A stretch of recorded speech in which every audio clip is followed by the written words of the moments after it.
우리가 기억하는 수형번호는 옛날 전두환 노태우 재판 받을 때 수의 입고 여기에 딱 뭐 3일 이사 이렇게 붙어 있는 거, 죄수복을 입지 않고 평상복을 입었기 때문에 다른 걸 찾을 수도 있는. 윤석열은 이거 안 달았거든요. 아무것도 안 했어요. 그러니까 수형번호 자체를 아예 부착을 안 했었어요. 그래도 그것도 논란이 됐습니다. 그것조차 안 했다고 그냥 양복 입고 나왔거든요. 정권도 바뀌고 법무부 장관도 바뀌니까 이걸 지금 하고 있는 거예요. 그나마. 안가에서 회동했던 사인들, 이상민 이미 구속돼 있죠. 그리고 박성재, 이완규 법제처장, 이들에 대해서는 확실한 단죄를 해야 된다는 생각입니다. 체포하라, 구금하라 지시한 적은 없다. 어떻게 자신의 말 기술로 이걸 빠져나갈 수 있을 거라고 생각합니까? 말을 이리저리 다 빠져나가게 얘기를 한 거예요. 통상적인 업무 수행. 그리고 그것과 관련해서 내가 누구를 체포하라고 지시한 적은 없다. 이렇게 얘기를 하는 거거든요. 이런 식으로 빠져나가는 거예요, 다. 어제 김건희가 재판에 출석했는데 좀 아쉽더라고요.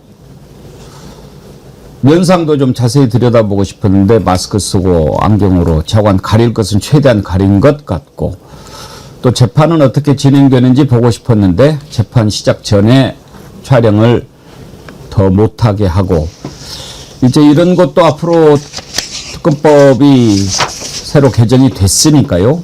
재판 내용도 중계해서 볼 수 있지 않을까 싶긴 합니다만, 어제 김건희 재판장 나오는 모습부터 한번 보도록 하시죠.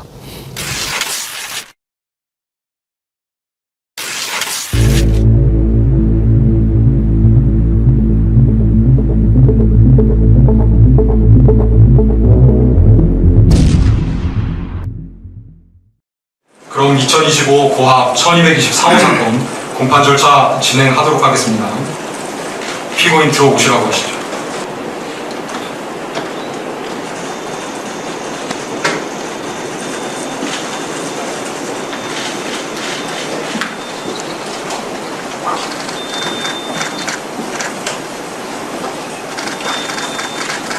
앉으세요.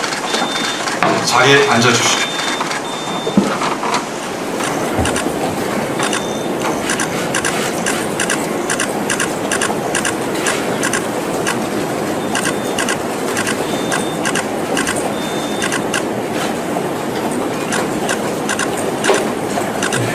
이 정도로 촬영 종료하도록 하겠습니다. 윤경호 소장님이랑 김성환 평론가님은 재판정 가보신 적 없죠? 뭐 아니, 취재 때문에는 가본 적이 없죠. 아니, 그래. 가봤죠. 재판도 직접 받아보게 돼 있죠. 저는. 재판도 받아봤어요? 그러셨구나. 증인 채택이 돼가지고 증인 소개도 서봤습니다. 그래요? 예. 그래도 평소 재판정에서 어떻게 이루어지는지는 잘 모르실 거니까 신유진 변호사님한테 좀 물어보려고. 감사합니다.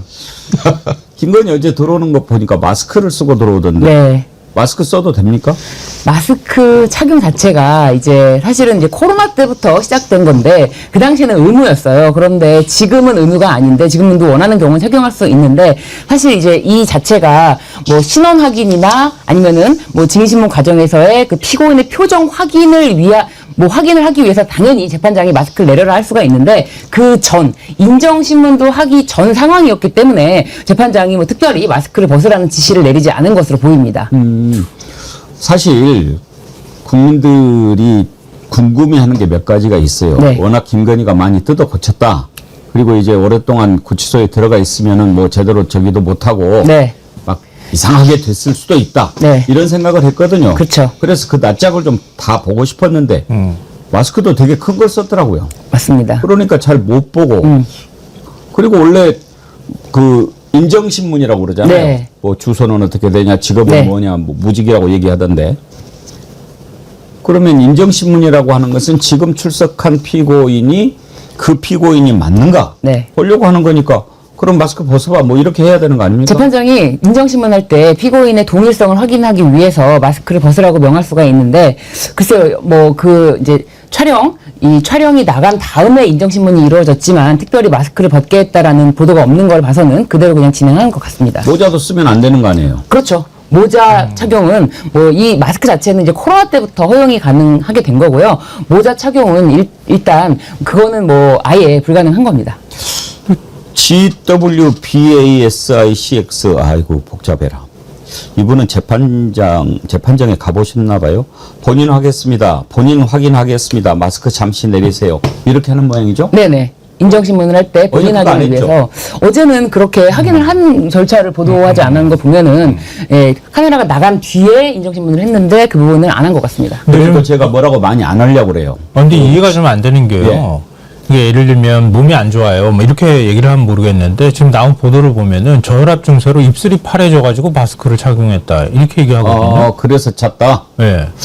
그게 뭐 병 때문이라기보다는 병의 원인을 그러니까 내 병이 더 악화될 걸 우려해서 마스크를 착용하거나 다른 사람한테 호흡기 뭐 질환을 전파한다거나 이런 우려 때문에 마스크를 착용하면 모르겠는데 저혈당 증세는 계속 가지고 있는 지병인 거고 그것 때문에 입술이 파래져가지고 마스크를 착용했다. 이거는 되게 구차한 논리인 것 같은데요. 그래도 저는 뭐 어제 그 출석하는 모습 이렇게 촬영하도록 하고 또 전체적으로 우리가 지기현한테 하도 당해서 그런지 우인성 부장판사 네. 인상을 보니까 우리가 관상학적으로 봤을 때 좀 믿어볼 만하다 그런 생각 들더라고요. 무엇보다 재판을 신속하게 하겠다. 예, 그거 예. 분명히 밝혔잖아요. 예. 뭐 횟수까지도 얘기한 걸로 봤고요.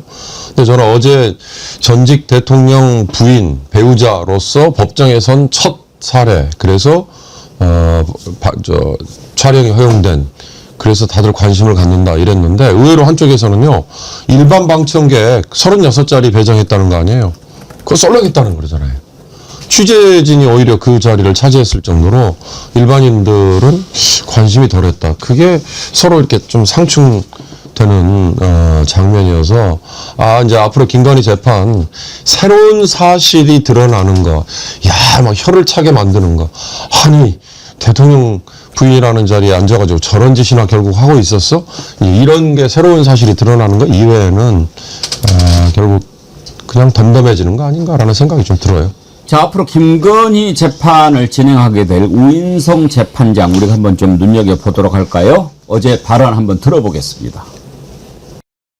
재판은 비공개 재판에서 이루어지는 국가 권력의 오남용을 막아 피고인을 보호하고 공정한 재판이 이루어지도록 설계해 만들어진 헌법 제17조 3항 공개 재판을 피고인의 권리로 규정하고 있습니다. 유죄 판결 확정 전까지 피고인은 유죄로 추정되면서 피고인에 대한 촬영되는 유죄 추정의 수단으로 변절되는 것을 경계해야 합니다. 한편 피고인이 널리 알려져 있는 고민으로 국민적 관심이 지대한 사안에 대해 국민의 알 권리 충족 차원에서 공정한 재판과 유죄 추정의 원칙을 해하지 아니하는 필요 최소한도의 범위 내에서 관련 정보가 알려질 필요도 있습니다. 혹시 우인성 부장판사 아세요?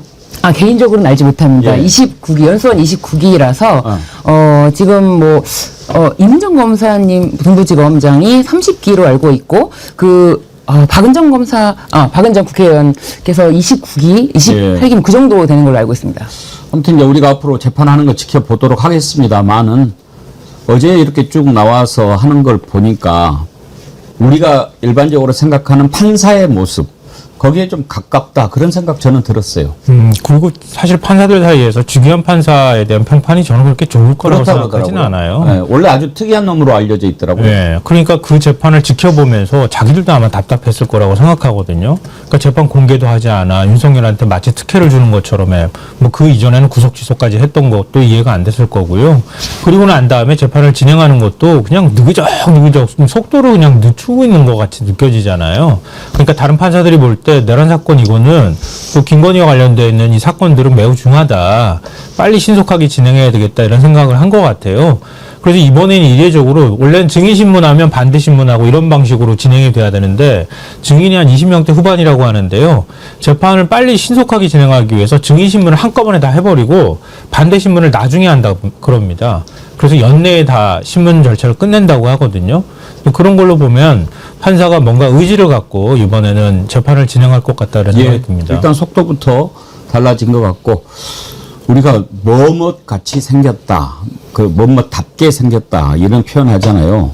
우리 윤경호 소장님은 누가 봐도 저널리스트 같이 생겼잖아. 칭찬이세요? 너 기자 같이 생겼다 그러면 기분 나빠요? 저는 좋죠. 그러니까 네. 저는 그 일을 제대로 하고 있다 이렇게 듣거든요. 예를 들어서 내가 뭐 저 기자입니다. 그래. 당신이 기자야? 조폭같이 생겼는데 뭐 이런. 근데 판사는 우리가 그 요즘에 이제 검사 판사스럽다 뭐 이런 얘기 많이 하는데 왠지 검사에 비해서 판사는 더 신중하고 좀 절제돼 있고 뭐 이런 느낌을 갖지 않나요? 그렇죠. 그러니까 뭐 오해일 수도 있습니다. 외모를 가지고 판단하는 거 아마 이거 차별금지법에 문제점을 삼을 수 있을 거예요. 그죠? 맞아요. 네, 그러나 좋은 뜻에서의 얘기이신 걸로 당연히 받아들이는 거고 판사라는 게 중립, 객관성 뭐 이런 거잖아요. 공정. 그러니까 그런 거에서 저 우 부장판사의 이미지가 신뢰를 주는구나라는 식의 저는 칭찬으로 받아들였고요. 저는 어제 무엇보다도 신속하게 재판을 예. 진행하겠습니다라는 의지를 보인 거 그거 하나로 공개 재판에 효과를 거둔 거다라는 생각이 들어요. 한 가지 더 어제 출석하면서 이 가슴 위쪽에 수용 번호를 차고 왔지요. 그 좀 우리가 그 전에 눈에 익은 수용 번호하고는 조금 달라요. 이게 달라진 것 같더라고요. 그 혹시 수용 번호 있는 모습 한번 보여주실 수 있나요? 예. 저기가 뭐 전자장치가 부착이 돼 있는 그런 게 아닌가 싶어요. 그 전에 우리가 기억하는 수용 번호는 옛날 전두환 노태우 재판 받을 때 수의 입고 여기에 딱 뭐 3124 이렇게 붙어 있는 거 여기에 익숙해져서 그런 게 아닌가 했는데 물론 이제 죄수복을 입지 않고 평상복을 입었기 때문에 다른 걸 찼을 수도 있는데 어때요? 신유진 변호사님 평소에도 저걸 차고 있나요? 사실 뭐 구속 피고인들 같은 경우에 이렇게 저렇게까지 사복을 입으려면 또 별도로 이제 수발을 해줘야 되잖아요. 그래서 일반적으로 구속 피고인들이 뭐 재판을 받을 때 또 이제 구치소에서 왔다 갔다 하고 할 때 사복을 입는 경우가 드문데 뭐 정치인이라든지 이렇게 주목받는 사건에서는 자신이 뭐 유작정되기 전까지는 사복을 고수하는 경우가 있는 거죠. 뭐 요즘에는 그렇게 할 수 있다고 하더라고요. 네. 이제 인권 차원에서. 근데 저게 그거 같이 보였어요. 저는 요즘에 그 큰 의류 매장에 네, 이렇게 태그. 붙어 있는 게 네. 태그. 네. 그 그냥 달고 나가면 삐삐삐삐 소리 나고. 네. 저기에 그런 정보 담겨 있는 그런 장치가 아닌가 싶던데. 그렇게 좀 생긴 모양상으로 보면 그렇게 보이거든요. 예. 이게 이제 옷에 탈부착 가능한 것으로 좀 보이는데 그 안에 아무래도 이 사람의 동선이라든지 이런 거에 대해서 뭐 추적할 수 있는 그런 게 좀 있어 보이는 좀 형태입니다. 근데 저는 다른 게 보였거든요. 네. 윤석열은 이거 안 달았거든요. 배지도 안 달았고 아무것도 안 했어요. 그러니까 수용번호 자체를 아예 부착을 안 했었어요. 윤석열이가 재판에 지난번에 나왔을 예, 나왔을 때. 그래도 그것도 논란이 됐습니다. 그것조차 안 했다고 그냥 양복 입고 나왔거든요. 그래도 그나마 국민적 여론이 안 좋다고 생각하고 또 정권도 바뀌고 법무부 장관도 바뀌니까 이걸 지금 하고 있는 거예요. 그나마. 지금 내일 나온다고 그러죠. 네네. 내일은 이제 보석 신문이 있으니까 뭐 그거 받으러 나오는 거지 뭐 다른 재판에 첫 번째 기일이니까 나온다고 말도 안 되는 그 애는 왜 그렇게 입만 열면 막 이렇게 술술술술 거짓말이 나오는지 모르겠어요. 법꾸라지. 아 정말 아주 역겹고 지저분하고 막 그 애가 뭐 하는 것만 들으면 근데 그 말씀하시니까 지금 김건희는 수인복인가요? 이게 수용자 수용복. 예, 수용복. 수인복. 네. 윤석열은 윤석열도 이제 사복을 입고, 사복 입고 나올 수가 있죠. 네. 구속. 지금은 이제 수를 안 입고 네. 나올 수 있대요. 네. 상복으로. 그리고 미결수는 또 그렇게 할 수 네. 있다라고 하는데 내일 윤석열 보석신문하고 또 그 재판을 중계를 할 수 있도록 해달라라고 지금 특검 요청을 네, 하지 않았습니까? 그렇습니다. 오늘 재판부가 결정을 한다고 그러는데 네. 받아들여질까요? 저는 이 부분에 대해서 뭐 기존 그 지기현 부장이 판단하는 게 아니기 때문에 받아들여질 수도 있다고 보여지는데 이게 이제 사실 특검이 원하는 거는 전체를 바로 생중계를 하자는 건데 헌재 당시처럼 근데 이제 그렇게 안 하고 사실상 어쨌든 윤석열이 착석해서 출석하는 모습 뭐 김건희 나온 정도 이 정도만큼은 공개를 하지 않을까 그런 생각을 좀 해봅니다. 지금 사실 특검법이 개정이 됐지만 그렇죠. 이제 시행은 한 달쯤 뒤에 되잖아요. 그렇지만 법안이 개정이 됐고 그 정신을 따른다면 공개하는 게 맞지 않겠습니까? 예. 그리고 또 하나 최근에 정치적인 공세라고 얘기하지만 법원장 회의 이후에 사법부를 향해서 쏟아지고 있는 국민들의 질타, 조희대 물러나라, 뭐 한덕수하고 조희대하고 만났다 안 만났다 이게 중요한 게 아니라 지난 대선 전에 파기환송심에 대해서 다시 주목을 하게 되는 등등등등의 여러 여론이 지금 모든 재판부에게 다 부담과 압력으로 작용을 하고 있다. 이 압력이라는 게 부정적으로 보이실지 모르지만 국민 여론이 그렇다는 거를 판사들이 그걸 느끼고 있는 거죠. 그전에는 뭐 내가 마음대로 알아서 하는데 라는 식의 행동을 했다면 지금은 함부로 그렇게 할 수가 없는 거죠. 특검법의 정신이 그렇다면 그걸 존중하는 방향으로 가는 게 저는 맞을 거다. 판사들도 그렇게 따라갈 거다라는 생각이 듭니다. 그 어제 우원식 국회의장하고 천대엽 법원행정처장이 만났잖아요. 근데 비공개 면담 자리에서 내란 사건 재판에 대한 재판 중계를 지원하겠다 이렇게 얘기를 했다고 하거든요. 그러니까 법원도 태도가 조금씩 바뀌고 있는 것 같아요. 그리고 신속한 재판이 이루어질 수 있도록 하겠다는 뜻도 얘기를 했다고 하는 거 보니까 또 이번에 이제 윤석열이 보석 심리를 하는 곳은 그러니까 직위원이 있는 형사 25부가 아니고요. 지금 35부거든요. 그러니까 재판장도 다릅니다. 그러니까 아마 공개될 가능성이 좀 굉장히 높다고 생각합니다. 내일 공개해야죠. 그래서 한번 뭐라고 떠들어대는지 한번 들어봐야죠. 거미줄 최종환님 수감 경험 있으신 분이죠. 일반 수용자도 갈아입을 수 있는데 귀찮아서 잘 안 갈아입어요. 윤석열은 내일 김건희하고 똑같이 번호 다 알고 나올 겁니다. 아, 그래요. 한번 보겠습니다. 최정환님 많이 회복하고 계시죠? 예, 큰 수술 받으셨는데 빨리 회복되기를 바랍니다. 박정묵님 구독 좋아요 쿵 눌러주이소. 복이 굴러온답니다. 감사합니다. 예, 여러분 구독 좋아요 생각난 김에 꼭 눌러주시기 바랍니다. 이제 윤석열 김건희 재판이 착착착 진행이 되는데 문제는 직위원입니다. 그래서 지금 30일 청문회에 직위원도 증인으로 채택이 됐고 조희대가 나올까 안 나올까 하는데 어제 천대엽 법원행정처장이 우원식 국회의장 만나서 뭐 이런저런 독립을 얘기했는데 결국은 그거 한 거죠. 못 나올 테니까 청문회. 알아라. 그렇죠. 네, 그 얘기하는 거 아니겠습니까? 저도 그렇게 봤습니다. 지난 5월 사실 대선 전에 상황에서 청문회 있었지만 그땐 뭐 그냥 대선 전이니까라고 했지만 이번에는 부담이 되죠. 그러나 아마 법원행정처장 와서 그 얘기를 마크에서 한 거 저는 그렇게 봤습니다. 근데 지금 윤석열, 김건희가 같이 엮여 있는 게 많지 않습니까? 맞습니다. 그러면 윤석열 재판에 김건희, 김건희 재판에 윤석열 이렇게 증인으로 나올 가능성이 크지 않습니까? 네, 맞습니다. 지금 공범 관계지만 같은 공동 피고인으로 묶이지 않은 경우 만약 재판이 분리될 경우는 증인으로 나오기 때문에 그런 점도 주목을 해야 되는데 제가 봤을 때는 이거를 이제 공범으로 동시에 기소한 게 아니라서 이게 병합하지 않고 간다면은 지금 김건희 재판에 윤석열이 증인으로 불려 나올 예정이죠. 아니 직위원 얘기 잠깐 예. 하셨으니까요. 그러니까 직위원에 대해서 어제 천대엽 행정처장이 언급을 한 부분이 있더라고요. 그러니까 지금 조희대 대법원장이 이제 청문회 때 나올 거냐 말 거냐 이걸 이제 얘기하면서 이재명 대통령 관련돼 있는 그러니까 선거법 위반 사건에 관련돼 있는 건으로 청문회가 요청이 됐기 때문에 국정조사법상 이거는 위배가 된다. 관련 사건이고 관련 증인이기 때문에 그래서 청문회에 나올 수 없다. 이렇게 얘기를 했다고 하고요. 그리고 직위원 판사와 관련해서 왜 그거 조사한 거 그 조사한 결과들 안 내놓느냐 이렇게 얘기를 하니 법원에서는 충분한 증거를 확보하지 못했다는 식으로 얘기를 하면서 지금 공수처의 사건이 고발돼 있잖아요. 공수처 수사 결과를 보고 판단하겠다는 식으로 얘기를 했다는 거예요.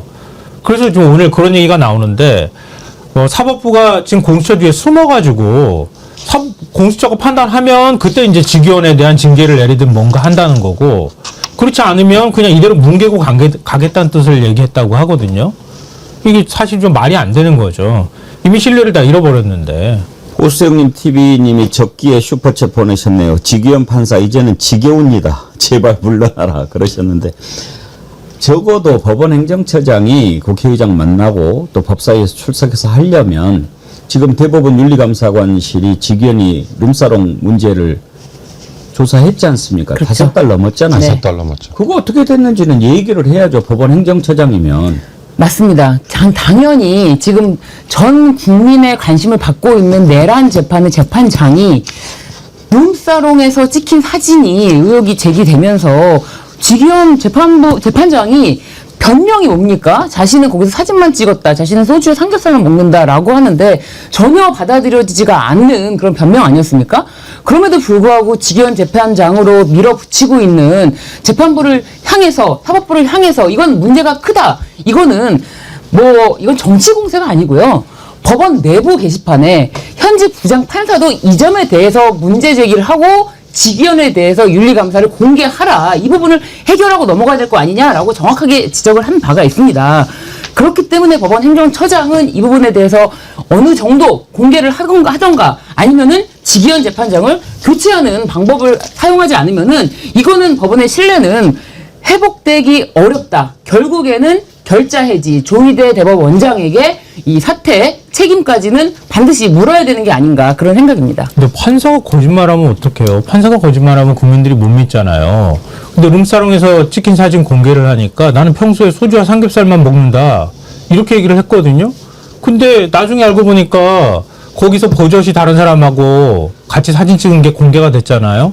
그러니까 지기현 판사가 또 그러는 거예요. 잠깐만 가가지고 사진만 찍고 왔다. 이렇게 얘기를 하는 거거든요. 그 어느 국민이 그 얘기를 믿겠습니까? 근데 그 얘기를 지금 사법부에서 윤리감사를 해보니 어느 정도는 소명이 됐다고 본 거 아니에요. 아니면 거꾸로 지기현이 그때 가서 술을 먹었다고 하는 명확한 증거는 못 된다. 이렇게 판단하니까 어중간하게 그냥 내버려둬 버리는 거예요.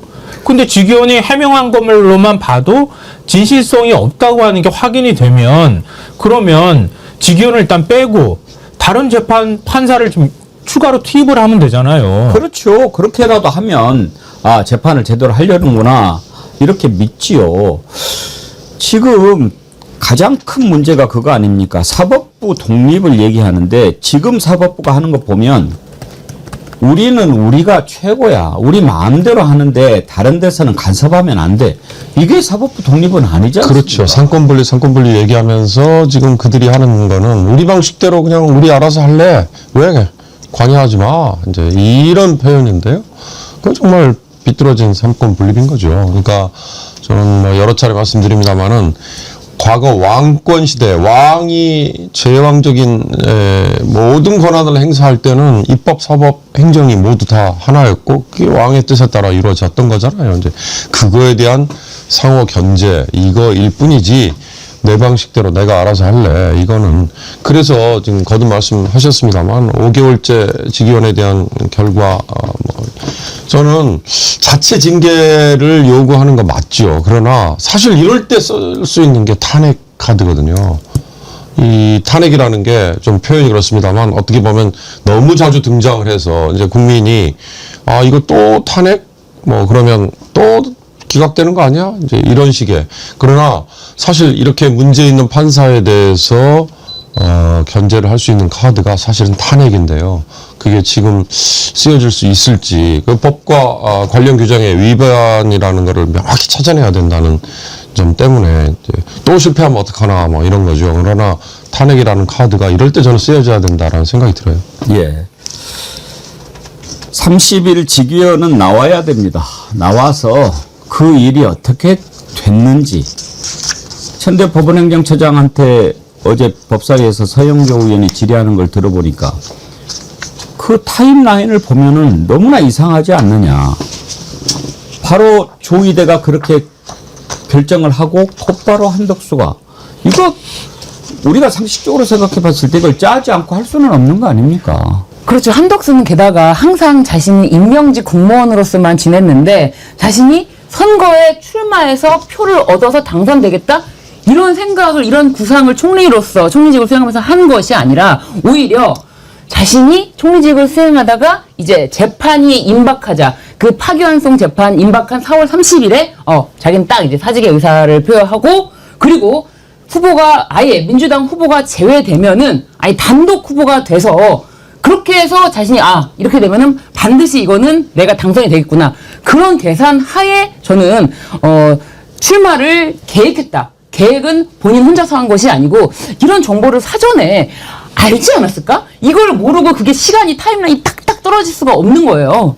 대선 최소한 자기들끼리 소통은 이루어졌을 거라고 생각해요. 그렇지 않으면은 그렇게 준비하면서 대선 출마 선언을 하기 어렵거든요. 그렇죠. 그러니까 한독수는 그 판결이 나오기만을 기다리면서 시간을 질질 끄면서 왔었거든요. 당시에. 그러니까 대통령 권한대행이 이런 식으로 대선 출마한다는 걸 국민들도 상상을 못하던 상황이었단 말이에요. 근데 계속 대선 출마할 것처럼 막 연기 피워가면서 그러면서 시간을 끌고 있다가 선거 나오자마자 그냥 대선 출마 바로 해버리는 거예요. 그래서 어떤 방식으로든 제가 볼 때는 뒤에서 조정하는 세력이 있었든 아니면 인맥으로 연결되는 뭔가가 얘기 있었든 아니면 진짜 조이다가 뭔가 직접적으로 자기가 언급을 했든 어떤 방식으로든 신호가 가지 않고서는 그런 일이 벌어지기 어렵다고 생각해요. 조이던의 입장문을 밝히고 나서 더 의혹이 커졌어요. 그렇습니다. 그러니까 나 안 만났다, 만난 적 없다, 무슨 소리냐 이렇게 하지 않고 무엇과 관련해서는 아니다 이렇게 얘기를 하니까 만나긴 만났네 이렇게 생각하지 않겠습니까? 사건과 관련해서는 이렇게 예. 표현이 돼 있잖아요. 그러니까 한덕수와의 만남 따로, 그 다음에 나머지 두 사람 이거가 분리돼 있어 지금 국민은 이해를 할 수밖에 없는데요. 저는 그 건 관련해서는 뒤에서 그랜드 플랜을 짠 세력이 있다. 왜? 권영세와 권성동이 그 다음에 했던 짓을 한번 생각해 보십시오. 다시 한번 우리 기억에서 끄집어내 보자고요. 새벽 2시에 공고하고 새벽 3시에 접수. 그것까지 이루어질 수 있으려면 당 이제 대선 후보 신청 얘기하는 거죠. 그러려면 당연히 그랜드 플래너가 따로 있고 조이대, 한덕수, 권성동, 권영세 이게 다 이어지는, 그렇다면 누구였겠는가? 그건 뭐 짐작이 되는 거 아닌가 싶은 생각이 드는데요. 조이대 대법원장에 대해서 아까 제가 정치적인 공세라고 말씀을 드렸습니다만 이게 국민들은 이게 정치적인 공세 아니면 조이대가 탄핵 당해야 되는 사안인지 이거 그렇게 크게 구분하지 않을 거라는 생각이 들어서 본인이 알아서 처신을 해야 된다는 생각이 듭니다. 수향님 댓글 소개해드립니다. 룸사롱 가서 사진만 찍고 왔다. 지나가는 개가 웃습니다. 판사에 대한 불신은 스스로 자초한 겁니다. 사법부가 원하는 대로 되려면 먼저 사법부가 신뢰 회복을 위한 노력을 해야 합니다. 직위원 조사 결과 발표해야 합니다. 그래야 국민이 믿든 말든 할 거 아닙니까? 수양님 댓글 감사합니다. 자, 다음으로 넘어가겠습니다. 박성재 전 법무부 장관이 피의자 신분으로 어제 내란 특검에서 조사받았습니다. 13시간 동안. 들어갈 때 기자들이 1층에서 기다렸습니다. 특검이 1층으로 나오라고 했거든요. 근데 법무부 장관을 했던 놈이라 어떻게 들어가는지를 알았던가 봐요. 서울고검청사에 있지 않습니까? 그러니까 지하 2층으로 들어가 버렸어요. 그런데도 거기에서 기자가 이렇게 기다렸다가 만났는데 그 장면은 이렇게 찍지는 못했는데 아마 이렇게 기자가 질문을 했나 봐요. 그래서 기자가 이런저런 질문하니까 성질을 내면서 내가 왜 그걸 당신한테 이야기해야 돼? 그랬나 봐요. 그랬는데 끝나고 나서는 이제 1층으로 나오니까 이렇게 화면 잡히죠. 태도가 사뭇 달라져서 뭐 얘기를 했는데 그때도 그 못된 성질은 결국은 못 버리더라고요. 그거 한번 보시죠.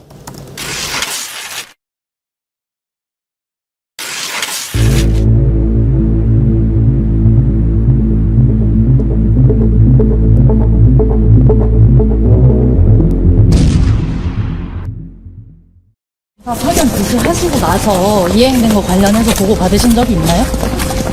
심우정 총장님 눈이 안 보인다니까요. 이 사람 정말 검찰국에서 고약하네. 지시를 하신 것까지는 맞다는 거잖아요. 지금 이제 조명을 이렇게 이제 비추니까 저렇게 하는 건데 저는 저걸 보면서 윤석열이 생각났어요. 저 사람들 볼 수 있게 좀 비켜. 비켜주시겠습니까? 딱 그거 아닙니까? 그러게요. 박성재는 법무부 장관 지낸 거 그것 때문에 아는 것도 있지만 서울 고검장을 지냈잖아요. 아, 그렇죠. 그러니까 청사에 대해서는 누구보다 잘 알고 있는 거죠. 대구먼까지 알겠죠. 그렇죠. 그래서 지하 2층으로 바로 직행했던 게 가능했던 거고요. 저는 박성재 피의자 신분으로 소환 맞습니다.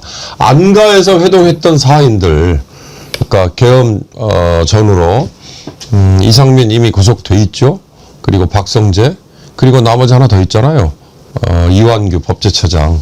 뭐 물론 비서관 한 명도 나중에 왔다고 돼 있지만 이완규까지 이들에 대해서는 이건 뭐 사전 모의라는 게 정황상 뭐 저는 확실하다라는 느낌인데 이들에 대해서는 확실한 단죄를 해야 된다는 생각입니다.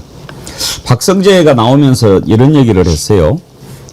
통상적인 업무 수행에 대해서 다른 평가를 하는 것에 대해서 제가 알고 있는 모든 내용을 상세하게 말씀드렸습니다.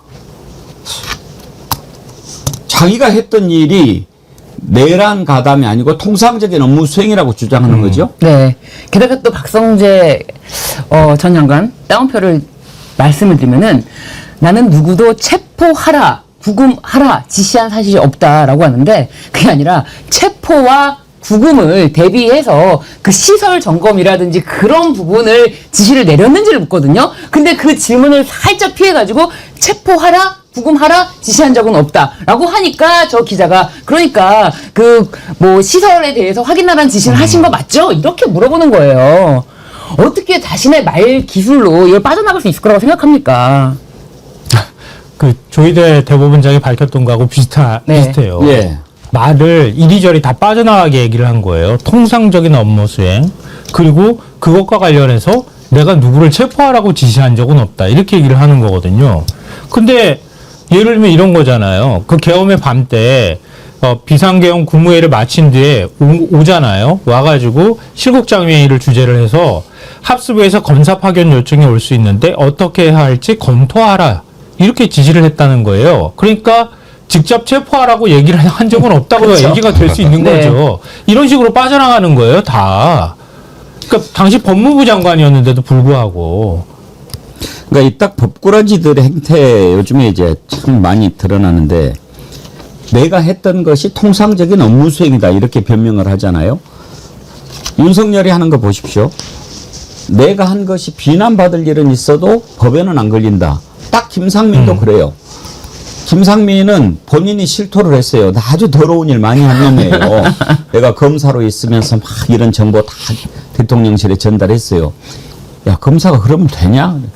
뭐 전 추접스러운 놈인데 그 법을 어긴 건 아니잖아요. 딱 이거 아닙니까? 제가 직접적으로 공천을 부탁한 건 아니잖아요. 이런 식으로 제가 공천에 부탁하려고 뭐 이렇게 선물 갖다 주고 그림 갖다 주고 그런 건 아니다. 이렇게 변명을 하는 거예요. 그런데 지금 박성재 법무부 장관은 말씀하신 것처럼 이 출입국 본부에 출국 금지팀 아예 대개시키도록 했고 그리고 교정본부에 말씀드렸지만 수용 여력이 있는지 공간 확보해라 이런 지시에 대해서 이것이 내란과 관련이 없다라고 한다는 거는 이거는 어불성설입니다. 이거는 한학자 총재가 구속되듯이 이거는 구속되기가 가장 좋은 스타일로 지금 말을 하고 있는 거예요. 김유정 의원님 지난번에 헌법재판소 때 탄핵 심판했었을 때처럼 이제 시차 중계를 하는데 그때 몇 시간이나 차이 났는지 잘 모르겠어요. 글쎄, 저희가 방송하면서 현장에서 막 그 화면이 넘어오기도 하고, 그때는 이제 말하자면 말소리가 안 들리기도 하고, 막 예. 그랬었는데, 한 두세 시간 차 정도가 아니었을까 생각하는데요. 정확히는 기억 안 나는데, 개인정보나 뭐 아주 뭐 이렇게 가려져야 될 것들, 뭐 그런 부분들을 제외하고는 그대로 다 헌재 재판 때처럼 할 것 같고요. 예. 또 하나 이제 오늘 허용이 된 게 공판 시작 전에 그 언론사들 스케치는 허용이 됐어요. 예. 이제 그런 것들도 조금 있으면 속속 나오지 않을까 싶네요.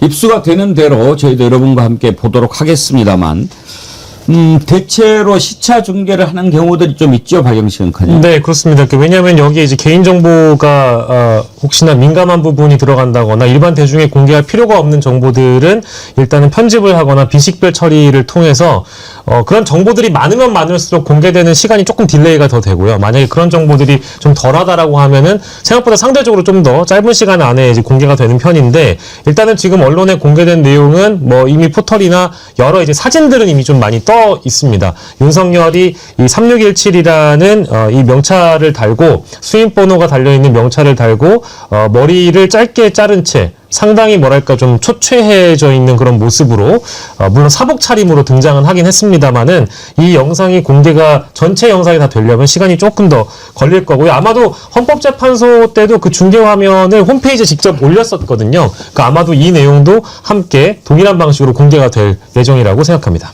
법원에서 촬영을 한 것을 이제 공개를 하면 저희가 받아서 볼 수 있는데 법원 TV에서 녹화를 하고 있으니까 저희가 들어오는 대로 여러분과 함께 보도록 하겠습니다. 먼저 오늘 윤석열이 법정에 나오는 모습 한번 보시죠.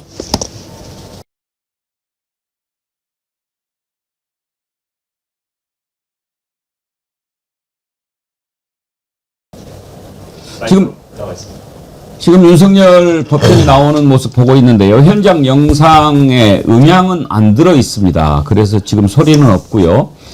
윤석열이 들어오는데 여전히 건들대는 모습은 변하지 않은 것 같군요.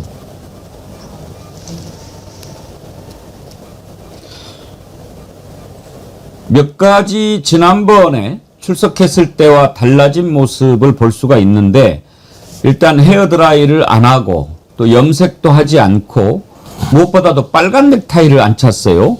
김조국 원장님, 저자가 오늘 보석신문 하는 날이잖아요. 네. 그래서 일부러 저렇게 좀 초췌한 모습으로 나온 게 아닌가 그런 분석을 하는 분들이 많으시더라고요. 이게 뭐 대체적으로 저 지지층들이 봤을 때에는 되게 좀 늙어 보인다, 힘들어 보인다. 그러니까 정치 탄압이라고 하는 형상의 이미지를 만들기 위해서 저런 모습을 보였을 측면들이 꽤 크고요. 근데 본인이 얘기하는 건 보석을 통해서 자기가 자기의 어떤 변론을 할 수 있는 시간 상태가 필요하다라는 거 하는 측면 하나하고 또 하나는 이 재판이 이건 뭐 다른 형태입니다만 내란 재판과 관련해서 마지막 최종적으로 결론이 나오는 건 무기징역 또는 사형밖에 나오지 않기 때문에 본인이 나올 수 있는 유일한 방법이라고 하는 건 정권이 교체돼서 사면 복권되는 상황밖에 없는 이런 측면들이 있습니다. 좀 그런 측면에서 지지층들에게 내가 정치 탄압을 받고 있다라고 하는 이미지를 계속 보여주는 것이 가장 본인이 선택할 수 있는 좋은 방법이라고 생각을 한 것 같고 지난번과 달리 저렇게 초췌한 모습을 보이는 측면이 있기 때문에 국민 여러분께서 저런 모습에 속지 않으셨으면 좋겠다 이런 생각이 듭니다. 그러니까 특검이 잘 파고들었다고 저는 생각해요. 예. 오늘 중계를 그래? 이 재판에는 나온다고 이제 이렇게 하고 잘 파고든 것 같은데 오늘 지금 이제 2개의 사실상 재판이 열리는 거잖아요. 지금 방금 보신 화면은 특수공무집행 방해 등으로 새롭게 추가 기소된 재판이 오늘 첫 열리는 날이니까 저렇게 나오는 거고 또 같은 날 보석신문이 오늘 열리잖아요. 이따가 그러면 거기는 중계가 지금 허용이 안 됐어요. 왜 중계가 허용이 안 됐는지에 대해서 이제 뭐 재판부가 밝힌다고 했죠. 예, 밝힌다고 했으니까 재판 과정에서 그러니까 뭐 병이나 뭐 이런 어떤 개인 정보가 있을 수도 있겠죠. 그런데 여태껏 특검 조사에도 바로 어제인가도 특검 조사 응하지 않았잖아요. 외환죄 관련한 거는 조사도 응하지 않고 재판도 11번이나 안 나가고 그냥 개길대로 소위 개기다가 혹시나 하고 보석은 해주려나 이런 마음에 이제 이 재판에는 출석을 하는 것인데 바로 이게 전형적인 법기술자의 모습이라는 거고 그냥 어떻게 해서든 자기 마음대로 선택적으로 활용해서 재판도 픽해서 그냥 본인이 가겠다는 것인데 어불성설이죠. 그리고 너무나 이게 사실상 살인적인 일정이다 이런 얘기를 하고 있더라고요. 본인 스스로 변호인 통해서 본인이 나오지도 않고 조사도 안 봐주면서 재판도 안 나가면서 무슨 살인적인 일정이라는 건지 이해할 수 없는 발언들만 하고 있는데 뭐 보석은 어불성설이고 꿈 깨시라 이렇게 말씀드립니다. 근데 지금 윤석열 나오는 모습 한번 다시 보여주세요. 저게 초췌해진 거라고들 보고 계시는데 저는 건강해졌다고 봐요. 저는 건강해진 걸로 보는데요. 우리 문인홍님은 술을 안 처먹으니까 술살이 빠진 거죠. 네. 도도님, 살 빠지고 혈색도 좋아졌네요. 초췌해 보이지 않는데요. 엄청 건강하고 혈색 좋아 보입니다. 네. 지금 이제 염색을 안 하면 머리가 하얗고 또 머리를 일부러 짧게 잘랐잖아요. 부산이대님 이발했구나. 파르라니 깎은 머리 박사고깔에 감추고 삭가 쓰고 다녀라 하늘이 무섭지 않느냐. 바다향기님 보석 심판 때문에 일부러 저런 모습으로 나온 것 같은데 사악하기 이를 데 없는 작자입니다. 글쎄요. 뭐 저걸 초췌하다고 염색 안 했을 뿐이고 얼굴이 저건 좋은 거죠. 그러니까 오늘 저는 이제 이따가 재판부가 보석 신문은 중개하지 않는다. 그 이유를 밝히겠다. 네. 라고 했는데 아직은 들어오지 않았습니다. 제가 그 얘기를 듣고 왜 안 밝히는, 왜 보석 신문은 중개를 안 할까 생각해 보면 이거 아닐까 싶어요. 당신 왜 보석 신청했는데? 건강이 안 좋습니다. 그럼 건강이 어떻게 안 좋은데? 그러면 이제 자신에 관한 건강 정보를 이야기를 해야 되잖아요. 네. 예를 들면 내가 당뇨를 앓고 있다, 뭐 눈이 안 좋다, 막 이렇게 얘기를 할 건데, 그러면 개인의 건강 정보가 국민들한테 알려지게 되는 거니까 이것은 좀 보호를 해야 될 필요가 있는 거 아닌가. 그래서 보석 신문은 중개 안 하고 특수공무집행 방해만 공개하는 거 아닌가, 그런 생각 들던데요. 예, 뭐 말씀하신 것처럼 재판부가 초입에 설명하겠다고 얘기했습니다만 앵커님 말씀이 거의 맞을 거라는 생각이 드는데 오늘 걸어 들어오는 거 보니까 저 정도의 사람을 보석을 주면 저는 웬만하면 우리나라 사람들 대부분 다 보석을 줘야 되는 상황이 오지 않을까 생각이 들어서 대신 저런 이제 염색을 하지 않고 살이 좀 빠져 있으면 좀 나이 드신 분들 좀 살이 빠지면 뭔가 좀 몸이 좀 안 좋아 보이는 이런 이미지가 있지 않습니까? 저런 이미지, 그러니까 지금까지 윤석열과 김건희가 하는 어떤 자기의 방향은 자기 지지층들에게 자기가 정치 탄압 받는다라고 하는 이미지를 통해서 지지층을 결집하는 것에 집중하는 것이지 전체 국민들의 알 권리 또는 전체 국민들에게 진실을 밝히려고 하는 것이 전혀 없는 상황이기 때문에 저는 저것 또한 제가 볼 때는 변호인단과 협의 속에서 일정하게 기획된 거라고 볼 수밖에 없어요. 다 아시겠습니다만 재벌 총수들 잘 걸어다니다가 나중에 예를 들면 뭐 출석할 때나 휠체어 타고 위에다가 담요 덮고 나오는 모습 보이면서 내가 상당히 몸이 안 좋은 것처럼 하는 모습들을 반복적으로 보였던 것처럼 저런 모습을 통해서 뭔가 자기의 보석의 정당성을 드러내 보려고 합니다만 오늘 저렇게 껄렁껄렁 걸어 들어오는 모습을 보면서 저런 사람을 보석을 시킨다면 저는 사법부 스스로가 얘기하는 독립성을 스스로 훼손하는 거라는 생각이 들기 때문에 저는 오늘 윤석열의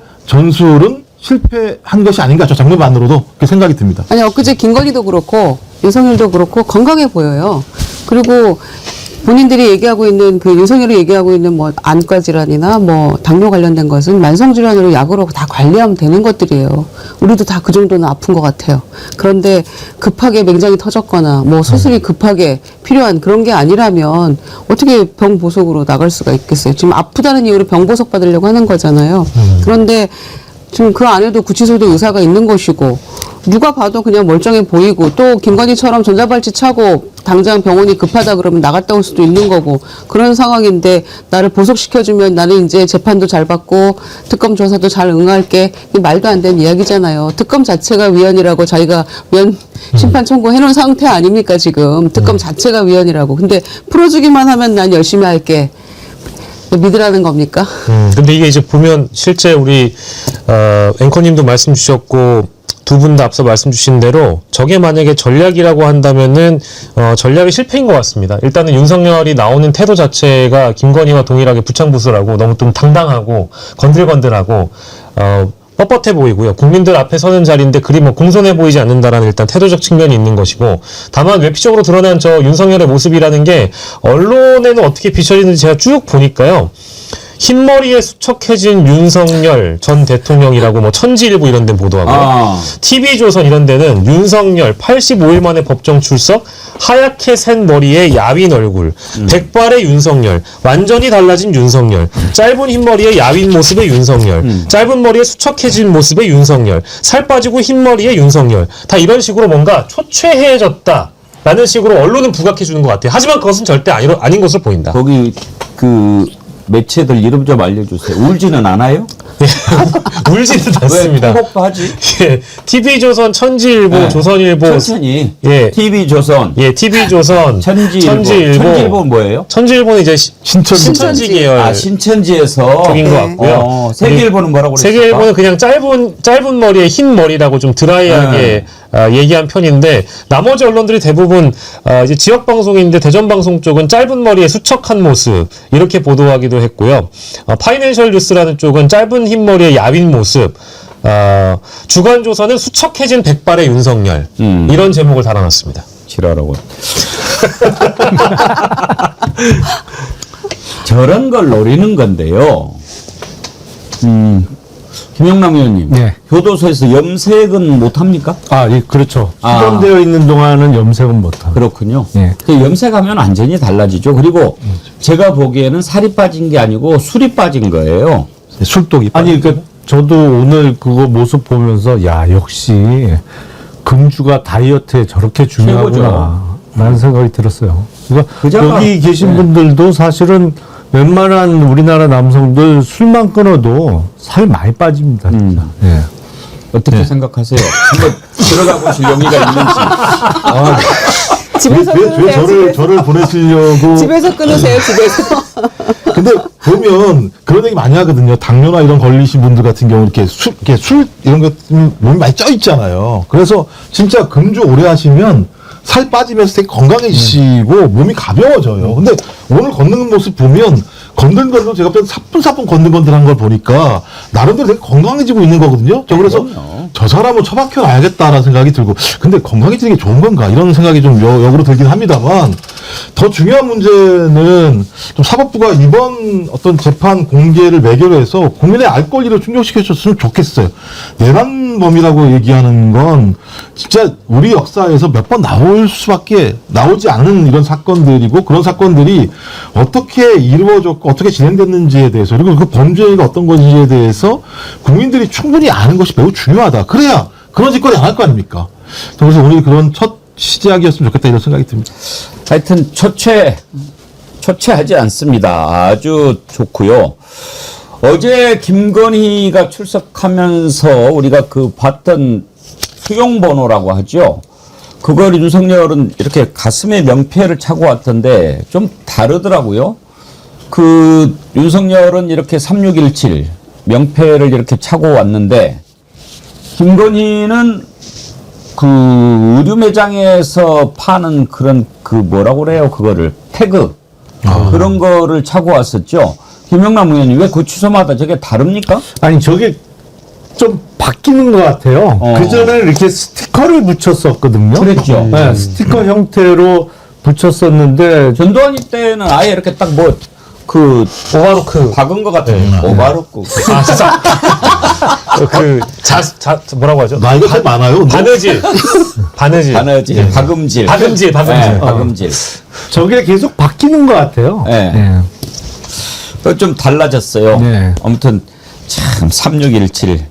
저도 모르는 오버로크라는 단어. 아니 근데 전두환은 기결수여서 아예 그 수영복을 입고 거기에 이렇게 네. 바느질 박아버린 거죠. 되어 있는 그걸 입고 나온 거고 이제 미결수들이 다 사복 입고 나와서 명찰처럼 차고 나왔는데 참 아, 김영남 의원님 오셨으니까 그거 여쭤봅시다. 지금 이제 오늘 특수공무집행 방해 혐의 첫 재판은 중계를 하고 네. 보석신문은 중계를 안 하기로 했지 않습니까? 예. 그리고 법원에서 그 이유는 오늘 재판 때 얘기하겠다라고 했는데 아직은 전해지지 않고 있는데 무엇 때문에 보석신문 중계를 안 하는 것 같습니까? 이번에 윤석열 피고인 측이 청구한 보석 허가 청구는 일반적으로 얘기하면 이제 병보석을 신청한 거잖아요. 예. 그러니까 몸이 아프다. 그래서 내가 나가야겠다. 그러니까 보석 신문 과정에서 건강 상태에 대한 이야기가 많이 나올 수밖에 없어요. 뭐 당뇨나 뭐 그로 인한 합병증 얘기가 많이 나올 텐데 이제 건강과 관련한 정보는 어떻게 보면 개인의 민감 정보죠. 그거를 중계까지 하는 거는 적절하지 않다고 본 것 같아요. 재판부에서. 그래서 누가 어떠한 질환이 있는지 뭐 그래서 건강 상태가 어떤지까지 그거를 어떤 방송 중계를 허용하는 거는 적절해 보이지 않는다고 판단해서 그래서 보석신문은 제외하기로 한 것 같습니다. 제 생각하고 같군요. 사실 오시기 전에 제가 그래서 그러지 않았을까 했거든요. 아니 그러니까 모든 걸 상식선에서 판단하시면 되는 대공기 거죠. 많이 똑똑해진 것 같아요. 저도 동의했습니다, 거기. 근데 사실은 저 윤석열의 그 개인 그 질병이라는 것이 이미 그 구속이 된 이후에 너무 많은 국민들한테 보도로서 내용이 일부 전해진 것들이 있잖아요. 전해지지 않는 내용들이 뭐 이 재판정에서 실제 공개될지는 모르겠습니다만은 혈압이 높거나 뭐 당뇨가 있다라든지 그리고 눈이 뭐 실명 위기에 있다라든지 이런 식으로 호소했던 바가 있기 때문에 새로운 정보는 아닌데 만약에 추가적인 내용이 또 이제 개인의 민감 정보라고 판단되면 그것이 이제 뭐 판사 입장에서 부담스러울 수 있어서 두 분의 말씀처럼 아마도 비공개 처리되는 것이 아닌가 싶습니다. 그렇게 아픈데도 교도관 10명을 이기는 사람이잖아요. 그러니까. 안 아팠으면 어떡할 뻔했어요. 아니 그리고요 지금 윤석열 나이가 몇이죠? 60년생이니까 66. 만 65세가 넘은 거 그냥 아니에요? 달고 함께 가는 만성 질환들입니다. 그 나이 되면 참 쟤도 개인 정보라서 다 얘기할 수는 없습니다만 약 달고 삽니다. 아, 약 달고 사시지는 않으시죠? 앵커님께서. 저 약 많이 먹어요. 아, 사실은. 방송에 대한 어떤 트라우마, 공포감, 뭐 시청자를 대하는 어떤 태도 이런 것 때문에 많은 스트레스를 금요일은 받으시는 더 먹어요. 김종호 원장님 만나니까. 저를 낙마시키려고 지금 한 달째. 근데 이제 그 살면서 나이가 들면 네. 당뇨, 고혈압 뭐 이런 것들이 올 수도 있고 또 이제 전 단계에 되게 진입하거든요. 수치 높게 나오고. 예, 네. 전 단계. 그러면 요즘에는 병원에 가면 의사들이 그렇게 얘기를 많이 해요. 옛날하고 달라져서 약이 요즘에 많이 좋아졌습니다. 그러니까 옛날에는 고혈압 같은 경우에 고혈압 약 한 번 먹으면 이제 평생 못 끊는다. 막 이렇게 해서들 가급적이면은 버틸 때까지 버티게 하는데 요즘에는 드셔도 된다. 그리고 또 수치가 좋아지면은 끊어라. 뭐 끊어도 되고 뭐 그렇게 하는데 저는 좀 그 험하게 살았거든요. 그러다 보니까 아픈 데도 있고 그래서 약을 이렇게 계속 복용하는 게 많아요. 아유. 예. 근데 윤석열 뭐 지금 저 아픈 거는 지가 술을 그렇게 마시고 방탕한 생활하고 무절제해서 저렇게 지금 뭐 몇 가지 약을 먹는 거지. 뭐가 뭐 문제가 있습니까? 좋아 보이잖아요. 얼굴도 살 빠져서 훨씬 더 좋아 보이고 저기에도 염색만 하면은 몇 년은 젊어 보일 것 같아요. 그러니까 규칙적으로 일단 생활하는 게 굉장히 본인 건강에 도움이 될 것 같은데. 대통령은 그럼 어떻게 그 직무를 감당하려고 그래요? 그런 건강으로 진작적이 되길 잘했지. 저 자식 젊은 놈이 무슨 뭐. 아니, 그리고 상식적으로 낮술 먹고 폭탄주 40잔, 50잔 말아먹으면 몸이 좋을 턱이 없어요. 본인이 만든 건데 뭐 그걸 가지고 보석을 해달라고 얘기하는 건 본인이 행한 행태가 헌정체제를 무너뜨리려고 했는데 저런 거 가지고 보석을 받으려고 하는 발상 자체가 제가 볼 때는 글러먹은 사람이에요. 노용일님. 성렬이 교도소에서 머리 짧고 계속 있으면 좋겠네. 아주 똘똘하고 귀엽네. 이제 반성해가고 있나? 나도 당뇨 50년 차인데 교도소에 8개월 있으면서 완전히 완쾌돼서 나왔다. 교도소 있으면 생활 습관이 철저해서 모든 병이 나아서 출소합니다. 참조하세요. 노영일님. 제 친구입니다. 아니 근데 8개월 들어갔다 나온 거는 정말이에요? 저 몰랐는데. 그러니까 약간 예. 근데 이 친구도 약은 계속 먹어요. 이 나이 되면. 아니 연세 드신 분들은 약이 한 보따리여서 나 약만 먹어도 배부르다 이런 분들도 많으세요. 그러면서도 그냥 관리하면서 잘 사시는데 이 정도 가지고. 자, 이제 윤석열 재판 시차 중계를 하기 때문에 들어오는 대로 여러분께 보여드리도록 하겠고요. 지금 윤석열이 재판장에 들어오는 모습만 저희들이 보고 있습니다. 잠깐 저 내용을 좀 짚어보죠. 윤석열이 처음에 구속돼 있을 때 그 안에서 아마 지 마음대로 했을 거예요. 먹는 거, 생활하는 거. 저는 심지어 에어컨 나오는 교도소장 방에 가서 잠자지 않았을까 그런 생각하거든요. 그때 당시 구치소장이 김현우라는 자죠. 지금 안양교도소장으로 갔던. 그런데 이 김현우가 그때 당시에 윤석열이 참모들 접견하면서 사실상 옥중 통치를 한 정황이 있는데 검찰이 접견 녹취를 주라. 그러니까 서울구치소장이 김현우죠. 이게 대통령 기록물에 해당하는지 그걸 대통령 기록관장한테 질의를 한 거예요. 이렇게 제출하라고 그러는데 혹시 이거 대통령 기록물에 해당하는 거 아닙니까?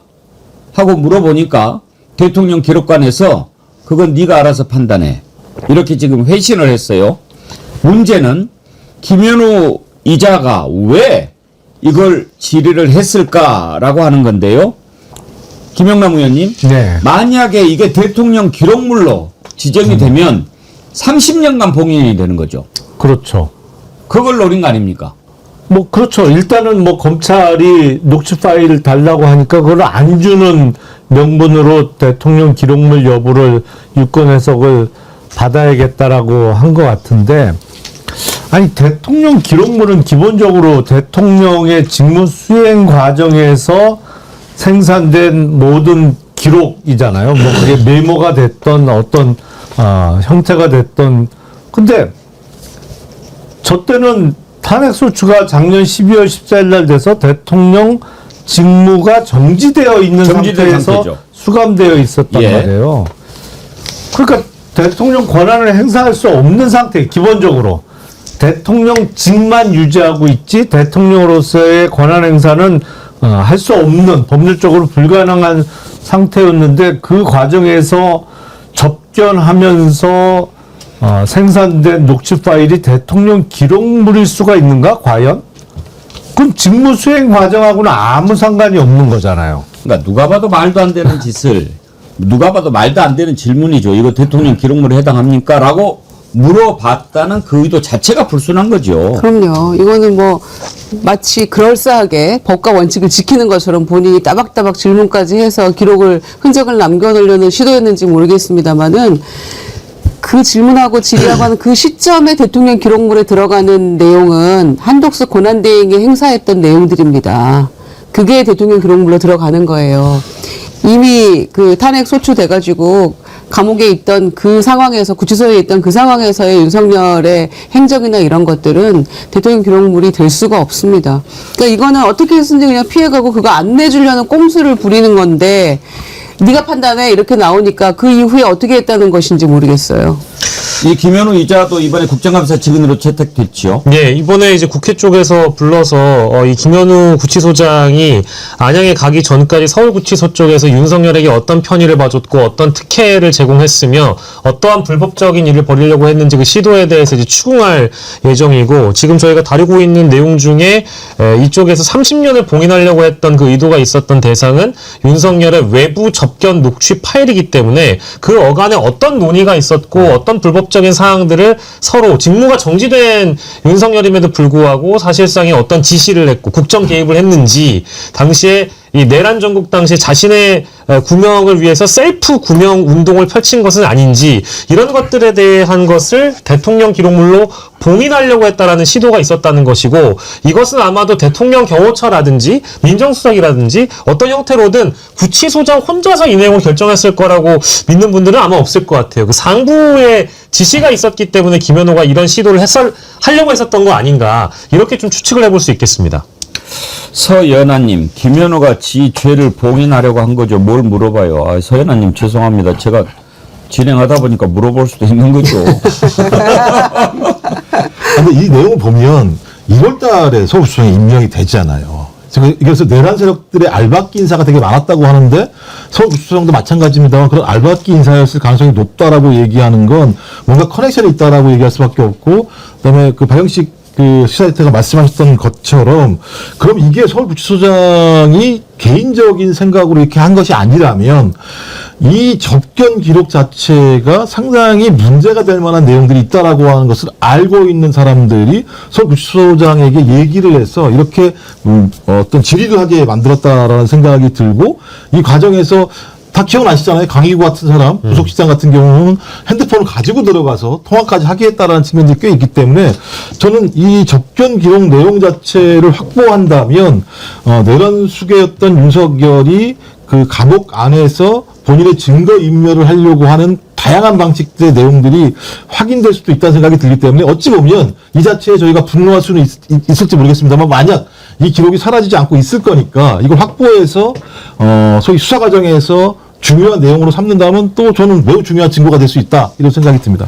이거는 사실은 한글을 제대로 읽을 수 있는 사람이면 명백하게 대통령 기록물이 아닌 거를 알 수가 있어요. 예. 사실은 앞서 말씀드린 대로 대통령의 직무 수행과 관련해서 만들어진 게 대통령 기록물이고 더군다나 그 작성 주체가 대통령 내지는 그 보좌기관, 경호기관 등이에요. 그러니까 실제로 어떻게 진행이 된 거냐? 일반인 접견을 가잖아요. 그러면 그 접견실의 대화가 자동으로 녹음이 됩니다. 녹음 기능이 당연히 있어요. 그런데 윤석열은 그 일반인 접견실을 이용하지 않았거든요. 예. 공무 접견실에서 사람들을 만났어요. 변호사도 만나고 거기서 뭐 본인의 그 대통령실 부하 직원들도 만나고 그랬어요. 그러면 공무 접견실은 어떻게 되느냐? 자동 녹음 기능이 없어요, 거기는. 교도관이 조금 떨어진 데 앉아서 대화 내용을 받아 적습니다. 예. 일단 그 작성 기관이 대통령실이나 대통령 경호처가 아니잖아요. 교도관이 작성한 것이잖아요. 그리고 직무 수행과도 관련이 없고. 그러니까 생산기관이라는 측면에서도 대통령 기록물이 될 수 없는 거고 일단 직무수행이 정지되어 있기 때문에 직무수행과 관련해서 만들어진 어떤 문건이나 기록일 수도 없는 거고 그러니까 한글만 제대로 읽을 수 있으면 이거는 뭐 이렇게 보나 저렇게 보나 대통령 기록물이 아니라는 걸 알 수가 있는데 제가 보기엔 금년 2월에 서울구치소장을 보내면서 발령을 내면서 이제 구치소장이나 이런 거는 법무부의 교정본부 산하 기관이거든요. 그러니까 법무부에서 인사를 내는 거예요. 구치소장 인사는. 당시 박성재 법무부 장관이 서울구치소장 발령 내서 보내면서 뭐라고 했겠어요. 아무래도 추측을 해보면 야, 너 가서 그 잘 모셔. 이렇게 얘기하지 않았겠어요? 그 얘기 듣고 그렇게 잘 박성재 법무부 장관 입장에서는 잘 모실 만한 사람을 보내지 않았겠어요? 서울구치소장으로. 그러니까 사사건건 걸리는 거예요, 이게. 예. 오늘 그 김영남 의원님 오신 김에 짧게 이건 좀 빨리 얘기해 주세요. 1.5배속으로 들으세요. 1.5배속. 그 이제 다시 보기 할 때 하는 거죠. 오늘 이제 첫 번째 재판이잖아요. 뭐 공판 기일 뭐 이렇게 했는데 사실 그거는 좀 생활에는 잘 안 맞는 용어인데 오늘 첫 번째 재판을 하게 되는데 우리가 재판을 받아본 사람들이 별로 많지 않으니까 저런 경우에는 순서가 어떻게 되는지 좀 설명을 해 주실래요? 일단 이거는 직위원 재판부가 아니잖아요. 새로운 재판부고 그 새로운 재판부 입장에서는 첫 기일이에요. 그러니까 피고인의 얼굴을 처음 보는 날이에요. 네. 그러면 첫 번째 인정신문을 합니다. 이름, 직업, 예. 뭐 본적, 예. 주소 이런 걸 확인을 해요. 그러니까 인정신문이라고 예. 하는데 그걸 묻고 나서 그 다음은 검찰 그러니까 이 경우에는 특별검사 예. 측이죠. 특검 측에게 기소 요지를 진술하라고 합니다. 무슨 내용으로 기소를 했느냐. 그러면 공소장의 요지를 이야기를 해요. 그러면 이거에 대한 답변 태도를 묻습니다. 답변 취지를. 이 공소사실에 대해서 인정하는 취지냐 아니면 부인하는 취지냐를 확인하고 그러면 뭐 자백을 한다고 하면 그 증거조사 절차가 아주 간이하게 진행이 되는 것이고 증거 다 동의하냐 뭐 물어갖고 그냥 거의 끝나는 것이고 10중 8구 이제 부인하잖아요. 그러면 증거조사의 계획을 잡습니다. 그러면 먼저 특검 측에게 특검 측 우선 소환할 증인이 누구냐라고 하죠. 그래서 다음 재판 기일엔 누구누구 증인 소환하겠다. 거기까지예요. 보통 첫 기일은. 알겠습니다. 그렇게까지 듣고 궁금한 것은 혹시 오늘 재판 과정에서 윤석열이 발언할 기회가 있습니까? 그러니까 기본적으로 특검이 기소한 내용에 대해서 피고인의 답변을 묻는 거죠. 이거 자백하냐, 부인하냐. 예. 근데 통상의 경우에 피고인이 답변할 수도 있습니다만 변호인이 있으면 변호인이 답변을 하죠. 저자는 원래 지가 말하는 걸 좋아해가지고 뭐 제 할 말 있습니다. 뭐 이렇게도 하기도 하나요? 그럴 수도 있겠죠.